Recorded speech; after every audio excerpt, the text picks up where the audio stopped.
Economical weak section जो है, जिनके घर में बच्चे बच्चियां आईपीएस कंप्लीट कर रही है, आईएएस कंप्लीट कर रही है, बीपीएससी कंप्लीट कर रही है, जो नौकरियों में जा रही है ईडब्ल्यूएस के का लाभ लेके, उनसे पूछिए मोदी को क्यों वोट दे और मोदी ने क्या किया है।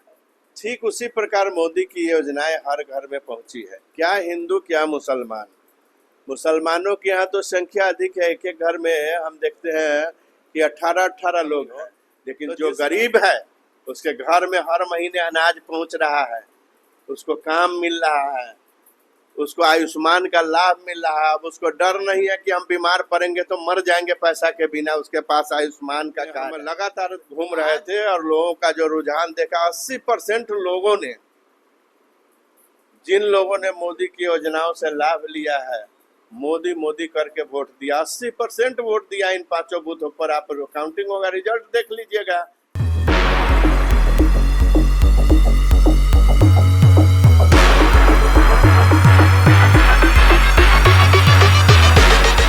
लोकसभा 2024 के छठे चरण में वैशाली और शिवहर लोकसभा निर्वाचन क्षेत्र में मतदान 25 मई को होना है और भारतीय जनता पार्टी के 400 प्लस के नारे और दावे का क्या होगा, इसके लिए हमारे साथ बात करने के लिए हैं मुजफ्फरपुर जिला भाजपा के पूर्व उपाध्यक्ष और कांटी विधानसभा के BL1, साथ ही शिवहर जिला के भारतीय जनता पार्टी के जिला प्रभारी हरिमोहन चौधरी जी।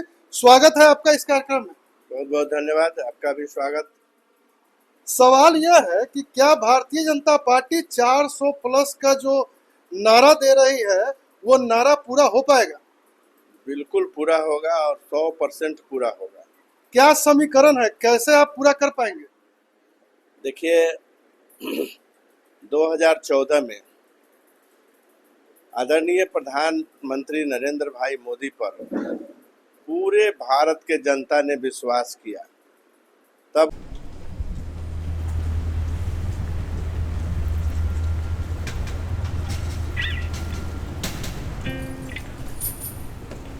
पूरे भारत के जनता ने उनको शिरोधार्य किया और उनको प्रधानमंत्री बनाने का काम किया। और प्रधानमंत्री बनने के बाद संसद के सीढ़ियों को चूमते हुए आदरणीय प्रधानमंत्री जी ने कहा कि यह सरकार गरीबों के लिए समर्पित सरकार होगी। और निश्चित रूप से ऐसी योजनाएं चली जिन गरीबों का कभी बैंक में खाता नहीं खुला था, जो खाता खुलवाने में उनका पसीना छूट जाता था, गारंटर नहीं मिलते थे, मोदी जी की गारंटी पे मतलब 60,000 से ऊपर बैंक में खाता खुला, 60 करोड़ के लगभग खाता खुला बैंकों में। और लोगों को मालूम हुआ कि बैंक भी कोई चीज होता है। मोदी जी ने कहा कि दिवाले से पहले शौचालय जरूरी है। बहुत आलोचना हुई कि भाई कहते हैं कि दिवाले से पहले शौचालय जरूरी है। तो निश्चित रूप से स्वस्थ शरीर में ही स्वस्थ आत्मा का निर्माण होता है और स्वस्थ गांव में ही ईश्वर का निवास होता है। तो स्वच्छ गांव बनाने के लिए उन्होंने जो स्वच्छता का कार्यक्रम किया, निर्मल गांव का कार्यक्रम चलाया, घर घर शौचालय देने का काम जो उन्होंने किया, 14 करोड़ लोगों के घर में शौचालय बना। तो ये काम सबसे महत्वपूर्ण हुआ और गांव स्वच्छ हुआ। और निश्चित रूप से उसके बाद जो उन्होंने कई ऐतिहासिक फैसले किए, भारत के गरिमा को बढ़ाने के लिए, भारत के सुरक्षा के दृष्टि से पहली बार भारत के इतिहास में कोई किसी प्रधानमंत्री ने सर्जिकल स्ट्राइक किया। पाकिस्तान के 250 आतंकी ठिकाने को उड़ाने का काम किया। 2000 से ऊपर आतंकवादी मारे गए, पत्थरबाज बंद हो गए, ऑपरेशन क्लीन चला कश्मीर में, कई कुख्यात आतंकवादी मारे गए, लोगों ने आतंकवादियों को पनाह देना बंद किया। जो मतलब उज्ज्वला गैस योजना का हुआ, घर घर में गैस सिलेंडर पहुंचा, महिलाओं को, हमारी बहनों को, माताओं को कितना राहत हुआ। इसके बाद का कालखंड आया 2019। 2019 में जो लोगों ने विश्वास किया, अद्भुत भरोसा किया मोदी जी पर, और 303 सीट मोदी जी को समर्पित किया। बिहार में 40 में 39 सीट भारतीय जनता पार्टी के झोली में गया। ये लोगों का मोदी पे विश्वास था, और उस विश्वास पर खड़ा उतरते हुए आदरणीय नरेंद्र भाई मोदी जी ने इस द्वितीय कार्यकाल में इतना बड़ा महामारी आया, पूरे विश्व के जितने विकसित देश थे सबों की अर्थव्यवस्था चरमरा गई, लेकिन भारत के अर्थव्यवस्था पर नुकसान नहीं हुआ। भारत की आर्थिक स्थिति 11वें नंबर से 5वें नंबर पर पहुंची, और मोदी मैनेजमेंट क्या होता है ये कोरोना काल में देखने को मिला। मोदी जी के आह्वान पर लोगों ने लॉकडाउन किया, एक आह्वान पर लोग घर में कैद हो गए। ये कोरोना का चैन इससे टूटा, जो लॉकडाउन लगा इससे कोरोना का चैन टूटा, और वातावरण निर्मल हुआ, भारत का एटमॉस्फेयर भी निर्मल हुआ, और लोग, करोड़ों लोग, जितनी घनी आबादी भारत में 140 करोड़ आबादी वाला देश, न सिर्फ कोरोना का टीका बनाकर, 3 टीका लगाकर, ऑक्सीजन का ट्रेन से ऑक्सीजन ढोकर, ऑक्सीजन का फैक्ट्री लगाकर न सिर्फ भारतवासियों को बचाने का काम किया, बल्कि अपने दवाई से 70 और अपने वैक्सीन से 70 अन्य देशों को भी बचाने का काम किया। विश्व के देश समझते थे कि अब भारत का क्या होगा, लेकिन विश्व के सारे देशों का मैनेजमेंट इस कोरोना के काल में ध्वस्त हो गया, लेकिन भारत के अर्थव्यवस्था पर कोई आंच नहीं आया। भारत के लोगों को वैक्सीन भी मिला, और 80 करोड़ लोगों को जो कोरोना के काल में मुफ्त अनाज मिलना शुरू हुआ, ये सफर 2029 तक जारी रहेगा। दूसरा बहुत बड़ा चीज जो समाज में उनके आह्वान पर हुआ, भारतीय जनता पार्टी के कार्यकर्ता उनके आह्वान पर कि कोई भूखे नहीं सोए, इस आह्वान पर जमीन पे लग गए। आपने देखा होगा कई अभियानों में आप साथ भी हमारे रहे हैं, कई यहाँ के पत्रकारों ने बहुत प्रमुखता से प्रकाशित किया। 35 लाख रुपए का राशन हमने अपने आवास पर जुटाया, विभिन्न लोगों के सहयोग से। कई चावल मिलों ने, आटा मिलों ने, दाल मिलों ने हमको सहयोग किया, और मुजफ्फरपुर से लेके कांटी के जितने भी गरीब बस्ती थे, 104 दिन अपना अभियान चला जो फेसबुक लाइव है, और हर आदमी तक 11 किलो का पैकेट हमने बनाया था झोला में। 5 किलो आटा, 5 किलो चावल, दाल, साबुन, नमक, आलू प्याज, ये सब मिला के सैनिटाइजर, मास्क, तो ये बांटने का हमने काम किया। 35 लाख रुपया का राशन एक अकेला हमने बांटने का काम किया। बाकी हमारे दल के सभी कार्यकर्ता जो जहां थे वहीं लगे हुए थे, और जितने भी कोरोना में लोग लगे थे, जो हमारे कोरोना के वीर थे, कोरोना वॉरियर्स थे, उनको हम लोगों ने जाके जगह जगह पर सम्मानित करने का काम किया। हमारे पार्टी के कई लोग इस कार्य में लगे थे, आदरणीय सुरेश शर्मा जी लगे थे, हमारे जिला अध्यक्ष के नेतृत्व में पूरा भारतीय जनता पार्टी का टीम लगा हुआ था। कई हमारे नेता जो जहां थे, जो प्रखंड स्तर पर थे, जो पंचायत स्तर पर थे, वो कोरोना से डरे नहीं, कोरोना से लड़े। हमको 3 बार कोरोना हुआ। अंतिम कार्यक्रम था हम लोगों का, जो सफाई कर्मी थे उनको सम्मानित करने का, उनके पैर को पखारने का, उनको स्वरुचि भोजन कराने का, सम्मानित करने का। उसी समय हमको कोरोना भी उसी दिन हो गया, फिर भी हम रुके नहीं, कोरोना से निकले और फिर लग गया। तो भारतीय जनता पार्टी के कार्यकर्ता, आदरणीय नरेंद्र मोदी जी का जो कार्यकाल रहा है, ये कार्यकाल ऐतिहासिक निर्णय का कार्यकाल रहा है। सबसे बाद में आप देखिए जो हम लोग का 550 साल पुराना चिर प्रतीक्षित जो सोच था, हम लोग के आत्मा में बसे बसे हुए थे श्री राम, उनको भी आवास मिला, गरीबों को आवास मिला, भव्य मंदिर बना। और धारा 370 जो भारत माँ के आंचल पर दाग था, जो हमारे एकता को खंडित करने वाला था, हम लोग के जो श्रद्धेय प्रेरणा स्रोत थे श्यामा प्रसाद मुखर्जी, दीनदयाल जी, वो कहते थे कि भारत में एक प्रधान एक निशान और चलेगा और एक कानून चलेगा, तो निश्चित रूप से एक विधान चलेगा। तो ये निश्चित रूप से पूरा करने का काम आदरणीय नरेंद्र भाई मोदी जी ने धारा 370 और 35A को कचरा के डब्बा में फेंक के भारत माता के जो आंचल पर दाग लगा था उसको मिटाने का काम किया, एक भारत श्रेष्ठ भारत बनाने का काम किया। आज हम लोग भी कश्मीर में जाके रह सकते हैं, घूम सकते हैं, वहाँ स्थापित हो सकते हैं, बस सकते हैं, जमीन खरीद सकते हैं। तो एक से एक निर्णय हुए, सामरिक क्षेत्र में भी हम इतने सामर्थ्यवान हुए। आज जो चीज़ हम लोग विदेशों से पाट पुर्जे आयात करते थे, सामरिक पाट पुर्जे आयात करते थे, तोप के पुर्जे आयात करते थे, AK-47 राइफल देख के हम लोग तरसते थे, तो AK-47 से भी हैवी राइफल अपने यहाँ बनने लगा है।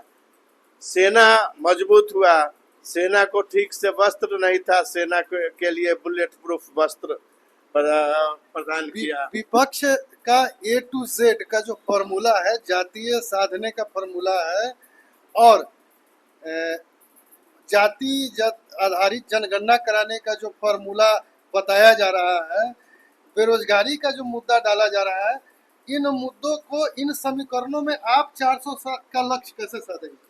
देखिए, हमारे प्रधानमंत्री जी की और जो NDA सरकार की योजनाएं चली, सूरज के भांति, जैसे सूरज का प्रकाश किसी जाति में भेद नहीं करता, हर घर में पहुंचता है, ठीक उसी प्रकार मोदी की योजनाएं हर घर में पहुंची है। क्या हिंदू क्या मुसलमान, मुसलमानों के यहाँ तो संख्या अधिक है, एक एक घर में हम देखते हैं कि 18-18 लोग हैं, तो जिस घर में 90 किलो अनाज पहुंच रहा है। आयुष्मान योजना जो पूरे विश्व में इतनी बड़ी योजना किसी भी विकसित देश में नहीं है कि एक एक घर में, जिस घर में 18 सदस्य, 18 पचे 90 लाख रुपया का इलाज का फ्री इलाज का सुविधा मिल रहा है, तो जिस घर में 80 किलो अनाज पहुंच रहा है, 80 लाख के इलाज की योजना पहुंच रही है, कोई बिना भेदभाव के, तो उससे पूछिए कि उसको तुष्टीकरण चाहिए, जात चाहिए, धर्म चाहिए कि मोदी चाहिए, उसको विकास चाहिए कि मोदी चाहिए? ये सवाल तो महोदय उनसे होनी चाहिए कि जिसके घर में मोदी की योजना पहुंच रही है, जिनका घर बना, जिनको शौचालय मिला, जिनके यहाँ उज्ज्वला सबसे पहले पहुंचा, 80 किलो अनाज फ्री का पहुंच रहा है, 80 लाख का इलाज का कार्ड फ्री में मिल रहा है, और फिर भी मोदी को गाली दे रहे हैं तुष्टीकरण के आधार पर। तो मोदी सरकार तुष्टीकरण के आधार पर नहीं, संतुष्टीकरण के आधार पर चल रहा है मित्र। इसलिए मोदी सरकार ने कहा, आदरणीय प्रधानमंत्री जी ने कहा कि हमारे समाज में सिर्फ 4 जाति है। ज्ञान की उन्होंने परिभाषा दी, ज्ञान में की परिभाषा दी, एक तो गरीब है, युवा है, अन्नदाता है और नारी है। ये 4 जाति है। इस 4 जाति के उत्थान के लिए, विकास के लिए मोदी सरकार ने काम किया है, किसी जात के विकास के लिए काम नहीं किया है, और सबका विकास किया है, सबका साथ दिया है। जो सामान्य वर्ग है, आप जाके सामान्य वर्ग में पूछिए, उनके छात्रों से पूछिए जिनको EWS का लाभ मिला है, इकोनॉमिकल वीक सेक्शन जो है, जिनके घर में बच्चियां IPS कंप्लीट कर रही है, IAS कंप्लीट कर रही है, BPSC कंप्लीट कर रही है, जो नौकरियों में जा रही है EWS का लाभ लेके, उनसे पूछिए मोदी को क्यों वोट दे और मोदी ने क्या किया है। विपक्ष का आरोप है कि वैशाली में बीना देवी ने कोई काम नहीं किया है। इस बार विपक्ष का कहना है, महागठबंधन के प्रत्याशी कहते हैं कि इस बार क्लीन स्वीप करेंगे, भारी मतों से जीतेंगे, क्या कहेंगे? देखिए, 543 सीट पर आदरणीय नरेंद्र मोदी जी चुनाव लड़ रहे हैं। नरेंद्र मोदी जी का काम चुनाव लड़ रहा है। आदरणीय नरेंद्र मोदी जी का काम चुनाव लड़ रहा है। फिर जातीय समीकरण? कोई जातीय समीकरण नहीं है। मोदी जी का विकास है। हम अभी मुजफ्फरपुर में वोटिंग हुआ है। मुजफ्फरपुर में हम 5 बूथों पर घूम रहे थे। जो हमारी वाइफ वार्ड पार्षद है, 5 बूथ में हम लगातार घूम रहे थे और लोगों का जो रुझान देखा, 80% लोगों ने, जिन लोगों ने मोदी की योजनाओं से लाभ लिया है, मोदी मोदी करके वोट दिया। 80% वोट दिया इन 5 बूथों पर। आप काउंटिंग होगा, रिजल्ट देख लीजिएगा। मोदी को वोट वही लोग नहीं दे रहे हैं जो जात के आधार पर, धर्म के आधार पर किसी भी दुर्भावना से ग्रसित है। नहीं तो आपको तो मैंने बताया कि मुसलमान भाइयों के घर में 3 तलाक का कुप्रथा खत्म हुआ और मुसलमान भाई को क्या आयुष्मान का लाभ नहीं मिल रहा है, फ्री अनाज का लाभ नहीं मिल रहा है। तो फिर मोदी को गाली देने का मतलब कहीं ना कहीं वो तुष्टीकरण के नीति से प्रभावित है, कहीं ना कहीं धार्मिक उन्माद से प्रभावित है, कट्टरता से प्रभावित है कि हमको मोदी का विरोध करना ही करना है। मोदी चाहे सोना दे दे, चांदी दे दे, मोदी का विरोध करना है। कहा जा सकता है लोग इंटेंशनली मोदी का विरोध कर रहे हैं। कहा जा सकता है कि आप आश्वस्त हैं कि मोदी के लाभार्थी योजना से भारतीय जनता पार्टी का 400 प्लस का नारा पूरा होगा। अच्छा, कोई अपने सरकार से क्या उम्मीद कर सकता है कि हमारा देश सुरक्षित रहे, हमारे देश की अस्मिता बरकरार रहे, अखंडता बरकरार रहे, हमारे देश के गरीबों के चेहरा पे हंसी आए। आज आप बता सकते हैं, हो सकता है किसी मध्यम जो वर्ग है उसके घर में अनाज की कमी हो, लेकिन जो गरीब है उसके घर में हर महीने अनाज पहुंच रहा है, उसको काम मिल रहा है, उसको आयुष्मान का लाभ मिल रहा है। अब उसको डर नहीं है कि हम बीमार पड़ेंगे तो मर जाएंगे पैसा के बिना, उसके पास आयुष्मान का कार्ड है। आज क्यों नहीं दे गरीब वोट? क्यों मध्यम वर्ग के जो लोग, जिन लोगों को आयुष्मान का, फ्री अनाज का, उज्ज्वला का, मोदी जी के सुरक्षा की गारंटी है, मोदी जी पर विश्वास है कि मोदी जी हैं तो हमारा देश सुरक्षित है। आप एक से एक उदाहरण ले लीजिए, यूक्रेन का उदाहरण ले लीजिए। नरेंद्र मोदी जी के एक आह्वान पर यूक्रेन युद्ध रुकता है और भारतीय तिरंगा ओढ़ के बाहर निकलते हैं। आज पूरा देश नरेंद्र मोदी पर, अरब कंट्री के लोगों ने कहा है कि आदरणीय नरेंद्र मोदी जी के नेतृत्व में ही विश्व शांति स्थापित हो सकता है, परमाणु युद्ध का खतरा, तृतीय विश्व युद्ध का खतरा विश्व से टल सकता है। तो ये नेतृत्व करने का क्षमता, ईश्वरीय शक्ति आदरणीय नरेंद्र भाई मोदी में है और नरेंद्र भाई मोदी जी के ही नेतृत्व में भारत अपने वैभवशाली इतिहास को दोहराएगा और पूरे विश्व पर राज करेगा। आप शिवहर के लोग जिला के प्रभारी हैं भाजपा के। शिवहर में रमा देवी जो वैश्य समाज से आती है, उनको टिकट नहीं दिया गया है, नाराजगी है और महागठबंधन ने वैश्य प्रत्याशी रितु जायसवाल को दे दिया है। क्या वहाँ एनडीए का सीट समाप्त होगा वैश्य समाज की नाराजगी के कारण? रमा देवी जी को पार्टी ने बहुत सम्मान दिया और आज भी वो हमारे पार्टी की सम्मानित नेत्री हैं। रमा देवी जी को कई बार सांसद बनाया पार्टी ने, प्रोटेम स्पीकर का सम्मान दिया। एक हम लोग के पार्टी के मतलब एसेट्स है रमा देवी जी, जिनको कहीं ना कहीं पार्टी उचित स्थान देगी और पार्टी उनको सम्मानित करेगी। कहीं का राज्यपाल बनावे, उपराष्ट्रपति बनावे, चाहे जो भी करे, पार्टी में हर व्यक्ति का सम्मान है और एक ही व्यक्ति वर्षों तक, मरने के दिन तक चुनाव नहीं लड़ सकता है।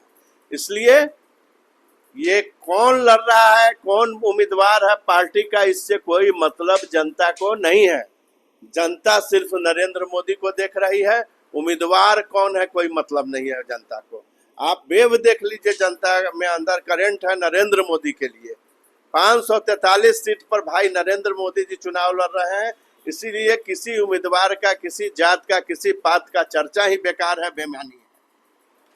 आप सुन रहे थे मुजफ्फरपुर जिला के पूर्व उपाध्यक्ष एवं शिवहर के जिला प्रभारी हरिमोहन चौधरी जी को, जो भारतीय जनता पार्टी के नेता है। ये आश्वस्त हैं कि वैशाली और शिवहर में कहीं कोई जातीय मुद्दा नहीं चलेगा, मुद्दा केवल नरेंद्र मोदी होंगे और मतदाता नरेंद्र मोदी के नाम पर वोट देंगे। हमारे चैनल पर वीडियो देखने के लिए आपका धन्यवाद। आप अगर अभी तक हमारे चैनल को सब्सक्राइब नहीं किए हैं तो कृपया सब्सक्राइब कर लें। धन्यवाद।